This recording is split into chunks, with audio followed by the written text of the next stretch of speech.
Chers amis des mots, je suis ravie de vous retrouver sur ma chaîne pour un bilan très positif du Pumpkin Autumn Challenge.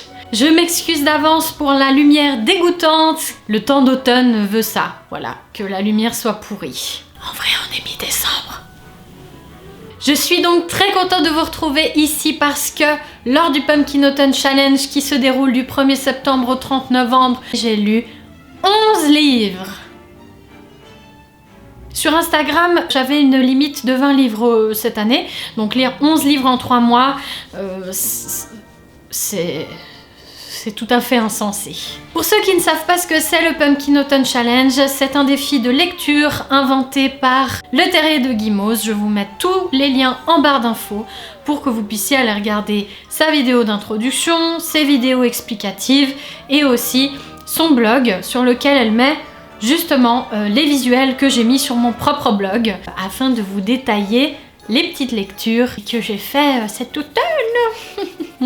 Pour vous résumer très rapidement, parce que si vous ne connaissez pas, vous n'allez absolument rien comprendre, le défi de lecture consiste cette année en 3 menus. Donc en fait, l'idée c'est de catégoriser un petit peu les livres qu'on va lire durant l'automne.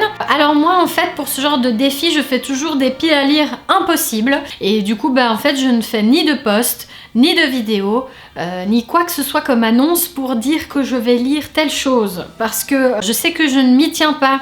Et fait exceptionnel cette année, j'ai pu, dans toute la pile que j'avais faite, lire tous les livres que j'avais sélectionnés et même des livres en plus qui n'étaient pas prévus au programme. Je vous ai tout catégorisé sur le blog, avec un article introductif avec les différents visuels de Guimauze. Je vous ai mis les liens vers mes différentes chroniques que vous trouverez ensuite sur le blog petit à petit et sur Instagram jusqu'au 3 janvier, puisque sinon ça veut dire que je dois faire des posts tous les jours et je ne m'en sors pas. Je vais vous mettre le lien dans la barre d'infos à nouveau vers l'article où toutes les chroniques sont répertoriées. Évidemment, ne paniquez pas si vous cliquez sur une chronique et que la chronique n'existe pas encore, elle existe mais elle est différée sur le blog. Voilà, je pense qu'on peut y aller. Je vais vous parler des menus, des sous-catégories et des mots-clés pour ensuite vous introduire les romans. Oui, puisqu'il s'agit de romans exclusivement. Je ne parle pas de manga, je ne parle pas de BD ou de romans graphiques. Les mangas feront l'objet d'une chronique séparée, comme je l'ai fait pour la chronique de Fruits Basket que je vous mets dans le i juste au-dessus de ma tête. J'ai fait sur mon blog, comme vous le savez déjà, ça je n'ai pas changé, des résumés individuels à chaque livre, qui ne sont pas les résumés des 4e de couverture, mais mes propres résumés, histoire de vous mettre un petit peu dans l'ambiance et surtout de vous les résumer comme moi j'ai envie de vous les résumer. Alors c'est parti. Le premier menu de ce Pumpkin Autumn Challenge 2020 s'appelle Automne frissonnant. Il revient chaque année, c'est un classique. Dans ce menu, j'ai validé 3 sous-catégories. La première que j'ai validée, c'est les chimères de la Sylve rouge. Et il s'agissait de choisir un roman avec les mots-clés suivants: vampire, gothique, créature de la nuit, ténèbres et macabre. Alors, petite parenthèse, sur le blog de Guimauze, il n'y a pas les mots-clés ténèbres et macabre. Je me suis basée uniquement sur sa vidéo. Du coup, j'avais fait la sélection en fonction de ces mots-clés-là. Donc, le premier livre, c'est Le Parfum de Patrick Süskind. Le parfum, c'est l'histoire d'un meurtrier que l'on perçoit, que l'on touche, que l'on déteste et que l'on aime à la fois, alors que son corps ne sent rien. Grenouille est un jeune homme perdu et si sûr de ce qu'il veut trouver que c'en est déroutant. Je n'ai jamais aussi bien vécu les odeurs de crasse et de fleurs, vécu les âmes sales ou pures. Jean-Baptiste est un paradoxe. Patrick Süskind, un génie. Je crois qu'on perçoit plutôt bien la façon dont j'ai aimé ce livre. Je ne m'attendais pas à ça en fait, de trouver autant de talent, autant d'avant-gardisme, autant de sensorialité. Vous me connaissez bien maintenant, la sensorialité c'est quelque chose d'hyper important pour moi, particulièrement dans les histoires d'amour, mais il ne s'agit pas de ça ici, il s'agit d'un meurtrier. J'ai trouvé que l'auteur, par la sensorialité, arrivait déjà extrêmement bien à nous plonger dans son univers historique, un lieu qui a existé, le Paris du XVIIIe siècle, et on arrive en fait à se retrouver, à s'identifier engagé dans un personnage qui en fait n'a rien de sympathique à la base. Il n'est même pas beau, il n'est même pas intelligent au sens où nos catégories nous le font dire, disons. Je suis tombée amoureuse de cet univers, de ce livre. J'ai mis la note de 5,8 sur 6. J'aurais pu mettre 6 franchement, c'est juste parce que le résumé à l'arrière me fait pas tellement envie comme ça, mais j'entends, pour moi voilà, c'est un coup de cœur. Alors il faut savoir que l'année 2020 est une année à coup de cœur. J'ai apprécié énormément de lectures, mais ça n'enlève pas la valeur du coup de cœur, c'est juste que c'est une bonne année, je suis tombée sur absolument des lectures géniales, dont Le Parfum.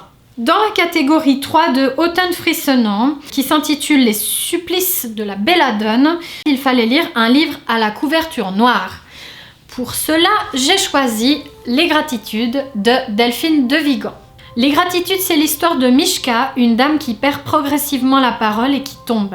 Autour d'elle, Marie, une proche pas comme les autres, et Jérôme, l'orthophoniste, rôdent pour la rattraper, toujours. Ses souvenirs la gagnent, tout comme son envie viscérale de dire merci, vraiment merci. Là encore, ce livre, c'était la folie un moment sur Bookstagram, je l'ai vu passer partout. Normalement, je ne cède pas trop à la tentation du « Ouh là là, tout le monde en parle, j'ai envie de découvrir », au contraire, ça me fait plutôt l'inverse. Je l'ai quand même acheté parce que le résumé derrière me tentait vraiment beaucoup, ça m'avait l'air très sensible, tout à fait le genre de lecture que j'apprécie. J'ai mis du temps à le lire. Et ça m'a rappelé énormément de souvenirs quand je travaillais soit en animation dans un établissement médico-social, soit en hôpital gériatrique. J'ai trouvé que les pensées de la personne, donc de Mishka qui est âgée, étaient tout à fait bien retranscrites en rapport à son âge. J'ai trouvé les deux autres personnages, et même les personnages qui sont évoqués ensuite, tout à fait adéquat, humain. Il y a très peu de détails, hein. C'est un livre très court, il fait même pas 200 pages, mais j'ai été touchée, j'ai pleuré comme je n'ai pas pleuré depuis des années pour un livre. Ça m'a rappelé non seulement des souvenirs professionnels, de personnes qui m'ont vraiment touchée, mais aussi surtout des souvenirs personnels que j'avais eu avec une voisine qui malheureusement n'est plus de ce monde.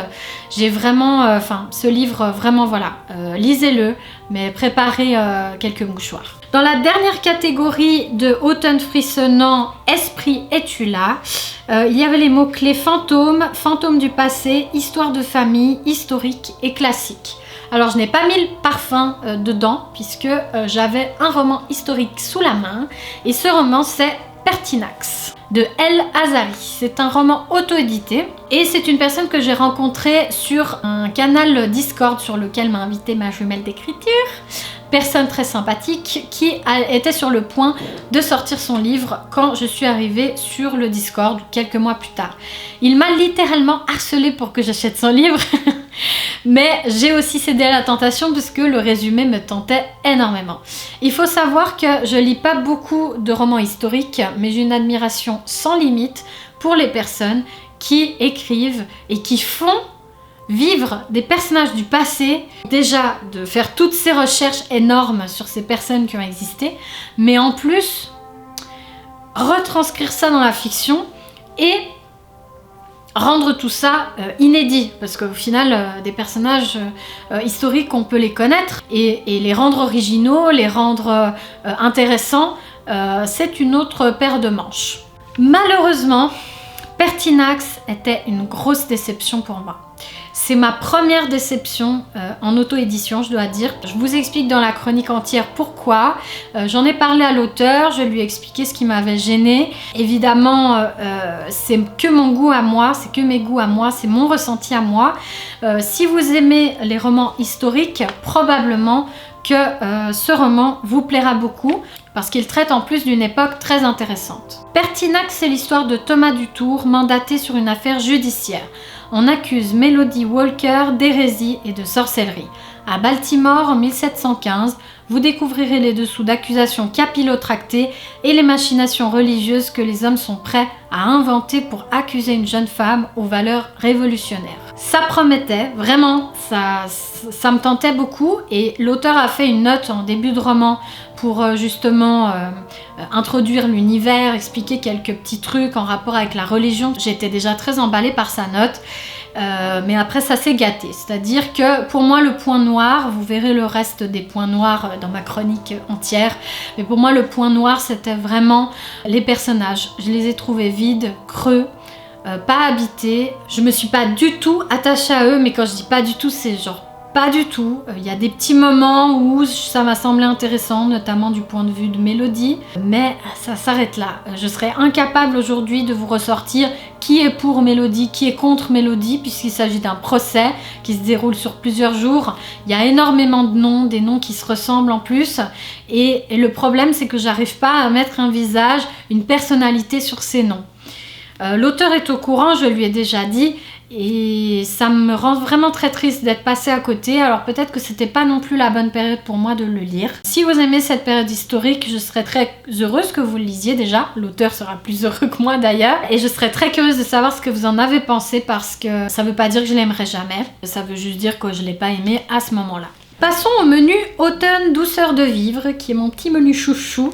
J'avais très envie de mettre des livres dans ce menu parce qu'il est tout doux, tout chou, tout chaud, tout automne quoi.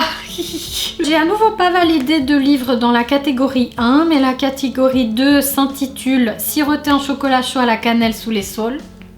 Et là-dedans, il y avait anthropomorphisme, enfance, feel good, cocooning. Dans cette catégorie, j'ai validé 2 livres. Le premier que j'ai validé en cocooning, c'est Correspondance, un livre auto-édité à nouveau par Amélie Adélaïde Antoine, qui est une jeune femme pétillante, pleine de vie, très gentille, très douce, très bienveillante, que j'ai rencontrée sur Instagram, et j'ai eu très envie de découvrir son premier roman auto-édité. Il a déjà été édité en maison d'édition, pas avec celui-là. Il y a eu quelques galères pour m'envoyer le livre parce qu'elle habite en Belgique et les frais de livraison sont assez élevés, n'est-ce pas? Mais comme je suis toujours prête à aider les auteurs, ça m'a fait plaisir de lui acheter son bouquin. Correspondance, c'est l'histoire de Adli et Alexiel, 2 jeunes gens qui cherchent à s'écrire car le monde ne parle plus. Il ne fait d'ailleurs que crier et leurs mots, à tous les deux, lui apportent la douceur qui lui manque. Ensemble, ils parlent de leurs difficultés, de leurs craintes pour aller vers l'avenir, et on a envie d'y aller avec eux. Vous l'aurez compris, c'est un roman épistolaire. C'est vraiment 2 jeunes gens qui s'écrivent des courriers, d'abord des mails puis ensuite des courriers, et j'ai trouvé beaucoup de douceur dans ce roman, mais il soulève aussi des thèmes très importants sur notre société actuelle, sur le capitalisme, sur la jeunesse, sur la technologie. C'est une discussion entre 2 jeunes gens un peu perdus, qui sont d'ailleurs un peu en décalage avec leur âge, que j'ai beaucoup apprécié. Ce n'est pas un coup de cœur, mais malgré tout, c'est quand même un roman que j'apprécie lire et que j'ai recommandé d'ailleurs à ma copine Andrea, qui est toujours en train de le lire et qui, je crois, apprécie aussi ce bouquin, qui est doux comme tout. Dans cette catégorie, donc, je vous disais, j'ai mis un autre livre que je n'ai pas dans les mains, puisqu'il s'agit d'un autre service presse des éditions Cadaline que j'ai reçu, et je me suis dit que ce serait bien de l'associer au mot enfance, puisqu'il s'agit d'un recueil de contes pour enfants qui s'appelle Il était 9 mois, et il est de Tiffany Schneuli. J'espère que je prononce bien. Je m'excuse si c'est pas le cas. Il était 9 mois, c'est l'histoire de Mélissa qui doit séjourner chez son grand-papa car la grossesse de sa maman se complique. D'abord impressionnée par ce vieux monsieur, elle trouvera dans le grenier de ce dernier des mondes variés dont les protagonistes la guideront sur la voie de la grande sœur qu'elle souhaite devenir. J'avais un petit peu peur en recevant ce service presse parce que je me suis dit en fait je suis pas du tout le public et je risque en fait de pas apprécier la lecture à sa juste valeur. Et en fait j'ai beaucoup apprécié redevenir une petite fille, découvrir ce recueil parce qu'en fait il y a une trame principale. Et puis, à travers les 9 contes, on voit Mélissa évoluer, apprendre des leçons, découvrir des mondes, etc. Il y a un petit côté fantastique que j'aime bien, un petit côté voyage aussi où on part dans plusieurs pays, plusieurs époques, où chaque personnage que Mélissa va rencontrer va avoir des choses à régler. J'ai vraiment beaucoup aimé, les illustrations par Céline Simonis sont magnifiques, qu'elles prennent toute la page ou qu'elles ornent les pages. Il y a des petits encarts comme ça qui sont dispersés dans le roman. Et c'est un livre que j'achèterais très volontiers pour l'offrir aux enfants qui sont autour de moi. C'est un livre qui se lit très facilement, qui est très accessible. Si vous voulez découvrir une auteure suisse éditée chez Cadaline, vous pouvez vous précipiter sur ce petit recueil trop mignon. Dans Automne douceur de vivre, il y avait aussi la catégorie 3, Fafnir ton assiette, sinon pas de piécette. Et les mots-clés étaient créatures légendaires, petits peuples, féeries, contes, légendes, mythes. Je n'avais pas trop de choses fantastiques, fantaisie à lire qui fassent rêver à ce point-là. Par contre, j'ai trouvé Le Chevalier à l'armure rouillée, qui est un livre qu'une psychologue qui me suivait à l'époque m'avait conseillé, mais pas pour moi, pour mon chéri, qui est quelqu'un d'assez réservé et qui a de la peine à exprimer ses sentiments. Robert Fisher nous explique dans son livre qu'un chevalier met tout son temps dans une quête qu'il imagine juste et justifiable. Il réalisera bien vite que la vie, ce n'est pas seulement montrer qu'on est beau, c'est aussi admettre qu'on a des failles et que sans celles-ci, nous ne sommes pas nous-mêmes. Alors je pensais pas apprécier autant ce petit ouvrage qui lui ne fait même pas 150 pages. J'ai vraiment beaucoup aimé parce que j'ai trouvé très accessible. Ça peut tout à fait être accessible pour des enfants. Les morales sont très accessibles pour des jeunes personnes. Mais c'est aussi tout à fait accessible pour des adultes qui cherchent qui cherchent à réfléchir un peu sur eux, etc. J'ai trouvé des petites connotations de ce conte initiatique, en fait. Le chevalier relativement bête au début, mais on sent qu'il a de la bonne volonté, qu'il a envie d'apprendre comment évoluer, parce qu'il voit bien que dans sa vie ça ne va pas. Et du coup, il va tout faire pour, il va parcourir le monde, il va parcourir tout un chemin, rencontrer un bouffon qui parle en vers, il va rencontrer Merlin aussi, que j'ai beaucoup apprécié ici, et il va rencontrer des animaux qui vont lui servir de compagnons, et il va trouver comment ensuite se débarrasser de son armure rouillée qui lui pose plein de problèmes. Dans la dernière catégorie du menu automne douceur de vivre, il y a A Window to the Past. Et dans cette catégorie, il y avait les mots-clés nostalgie, émotion, sorcière, sorcier, SFFF et magie. À nouveau, je n'avais pas trop envie de me lancer dans une saga SFFF. J'avais en même temps envie de rêver. Du coup, je me suis basée sur les deux mots-clés nostalgie et émotion, qui sont des mots qui collaient bien à Dans le murmure des feuilles qui dansent de Agnès Ledigue. C'est l'histoire d'Anaël dont la vie est bouleversée du jour au lendemain, tout comme les existences d'Hervé et de Thomas lorsqu'ils la rencontrent. C'est aussi l'histoire de Simon et de Jocelyne qui n'ont rien en commun si ce n'est l'envie d'exister. C'est l'histoire de la vie sans la chanson, juste avec la nature, qu'elle soit organique ou humaine. J'ai gagné ce livre dans un concours sur Instagram, sur le compte de Manon Lee et Vadrouille aussi, dont je vous mettrai le lien en barre d'infos. Toujours, vous trouvez tout ce qu'il faut en barre d'infos. Et en fait, j'avais participé parce que le résumé me bottait vraiment bien. C'est le genre de livre que j'aime beaucoup. C'est juste pas un coup de cœur. C'est pas trop expliqué pourquoi. D'ailleurs, je l'explique même pas dans ma chronique. Mais c'est une lecture très agréable. J'ai aussi pleuré, évidemment. Il y a des thématiques très dures. Mais j'ai trouvé que l'auteur insufflait beaucoup d'espoir, beaucoup d'importance aux liens, même lorsqu'ils ne sont pas des liens de sang. J'ai trouvé que c'était très important de rassembler les gens et de faire des personnages aussi qui sont humains, tout à fait humains. Anaël et Thomas, par exemple, ont des blessures physiques, il leur manque à chacun un bout d'eux-mêmes.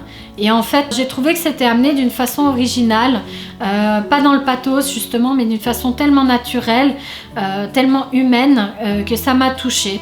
Il y a évidemment plein d'autres choses qui m'ont touchée dans ce livre. Je vous le conseille vraiment pour des lectures cocooning, des lectures voilà, mais préparez aussi la boîte de mouchoirs. On arrive au menu automne des enchantresses, dont je n'ai pas non plus validé la catégorie 1, à croire qu'elle m'inspirait pas beaucoup cette année. Par contre, la catégorie 2 s'appelait Sarah Bernard, Monstre sacré, et ici il s'agissait de lire de la dramaturgie, du théâtre ou quelque chose en rapport avec l'art. J'ai commencé à faire le Pumpkin Autumn Challenge avec ce livre-là. L'Aude et le Requiem de Maëva Christelle Dubois aux éditions Roman, qui est donc une maison d'édition suisse. Regardez-moi cette beauté. J'ai rencontré Maëva au salon des petits éditeurs en novembre 2019 et j'ai rencontré une jeune femme toute pimpante, toute contente, elle m'a même pris dans ses bras et tout, et j'étais très surprise parce que cette couverture invite à beaucoup de poésie, beaucoup de calme, beaucoup de réflexion, et du coup j'étais particulièrement surprise par le contraste entre sa personnalité que j'ai entreaperçue à ce salon et ce qui est écrit là-dedans, parce qu'on est vraiment dans une histoire assez sombre, très inspirée du Japon. C'est l'histoire de Kenshi dévoré par son ego. Il court se perdre dans une montagne qui ne l'admire point. Il tombera sur d'étranges personnes, dont une violoniste, de laquelle il admirera la beauté jusqu'à devenir beau lui-même. J'ai un petit peu triché pour cette catégorie, parce que il s'agissait de lire dramaturgie, théâtre ou quelque chose en rapport avec l'art. Il se trouve que Kenshi est un jeune comédien. Du coup voilà, j'avais pas envie de lire du théâtre. J'en avais, que j'aurais pu découvrir, mais j'avais pas envie. Du coup j'ai un peu triché sur ça. Mais ce que j'ai particulièrement apprécié, c'est qu'il y a vraiment une âme du Japon là-dedans. Alors que à aucun moment dans le livre, il est indiqué que le personnage est au Japon. Il est dans un genre de village, perdu un peu n'importe où. On sait pas trop, on sait qu'il y a une merveilleuse montagne, que ça a un impact dans l'histoire, etc. Et pourtant, il y a comme des piqûres dans ce récit, des piqûres de Japon. Déjà, la couverture, le nom des personnages aussi, en tout cas Kenshi qui est voilà, très consonance japonaise. Et puis il y a différentes, je vous laisserai découvrir, allusions sur le folklore japonais, le bestiaire japonais aussi, et surtout la culture japonaise, la façon de voir les choses, la quête de Kenshi sur la beauté, sur la grandeur, qui se transforme dans un genre de choses sublimes que j'arrive pas trop à expliquer. Alors ce livre n'est pas un coup de cœur, mais il m'a laissé une trace vraiment indélébile. Je m'en souviendrai vraiment très très longtemps, parce que c'est... Waouh, enfin juste... ouais, je sais pas, en fait on est transporté dans un autre monde et on n'a pas envie d'en sortir, et en même temps on se dit mais c'est l'enfer, et... Voilà, je vous laisserai découvrir avec ce que je vous donne là, ici et dans la chronique écrite sur le blog, et vous m'en direz des nouvelles. Dans la catégorie 3 de Automne des Enchantresses, qui s'appelle Les écailles de Mélusine, il y avait féminisme, transformation, métamorphose, et j'avais le livre idéal pour coller au féminisme. Ce livre n'est pas une fiction, c'est Je m'en bats le clito. Camille est une fille que je suis depuis quelques temps maintenant sur les réseaux sociaux. J'admire beaucoup son travail, j'admire beaucoup la façon qu'elle a de transmettre les choses.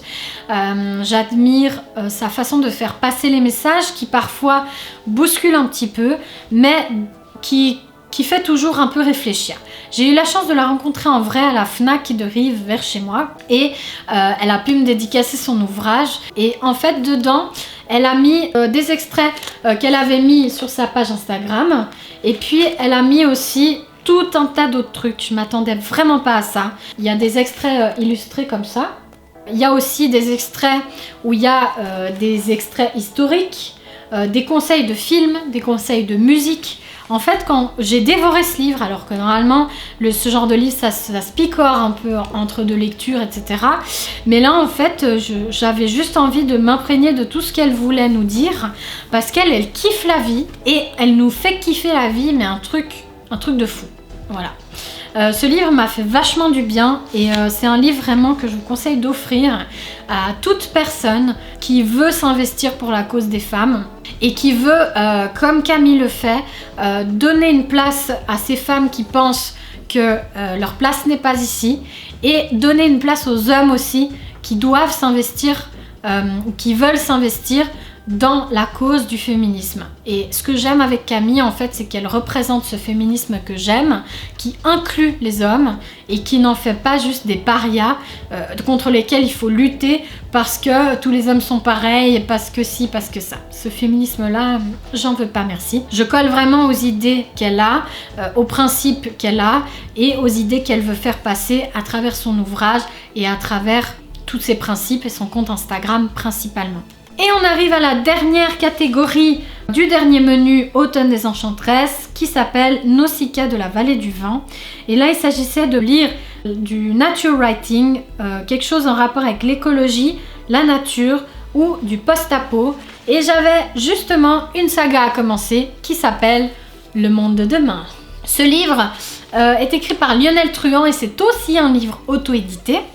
J'ai pu rencontrer l'auteur au Salon du Livre de Genève avec Fabrice Pittet, Déborah Pérez, dont je vous ai déjà parlé sur le blog et en vidéo. C'est un jeune homme très sympa qui est venu lui-même m'apporter chez moi la saga qu'il a terminée. Donc il y a 3 tomes et il a édité une intégrale tout récemment.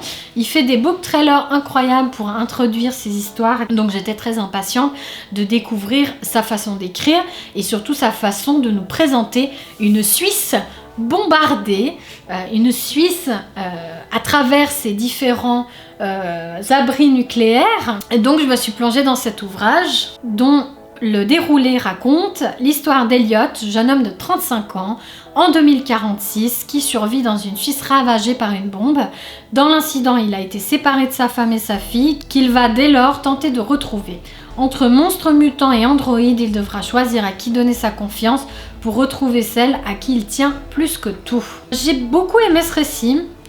J'ai trouvé que l'auteur gérait vraiment très bien l'action. Son principe de radiation, mutation, transformation du monde était très intéressant, d'autant plus que ça se passe au départ en tout cas à Genève et ensuite il bouge dans le reste de la Suisse. Donc c'est un très bon ouvrage pour découvrir la Suisse, mais une Suisse ravagée, une Suisse qui n'a plus rien à voir avec notre Suisse à nous. Pourtant j'y ai retrouvé beaucoup d'éléments. Le cocktail Molotov, excellent, parce qu'on ne penserait pas mettre ça dedans. Vous verrez de quoi je parle en lisant. C'est pas un coup de cœur. J'ai fait mon rapport à l'auteur qui a tout à fait compris mes remarques. Il m'a répondu d'ailleurs et c'était tout à fait enrichissant.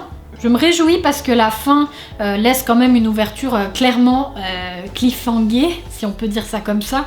Du coup, j'ai envie de découvrir la suite, mais pas tout de suite parce que j'ai plutôt envie de lire des livres qui font pleurer.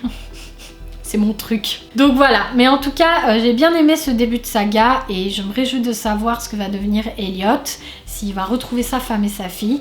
Et j'espère que je vous aurai donné avec mes chroniques envie de le découvrir aussi. Je me rends compte que j'ai oublié de parler d'un livre qui est arrivé de façon inattendue aussi dans ma pile à lire. Et il s'agit de Tout recommencer, qui est une saga young adulte de Charlène Cobel, une auteure suisse également, édité aux éditions Cadaline. Il s'agit du tome 1 qui s'appelle Une nouvelle vie et qui parle de Jade, une jeune adolescente qui a besoin de tourner la page après de douloureuses épreuves.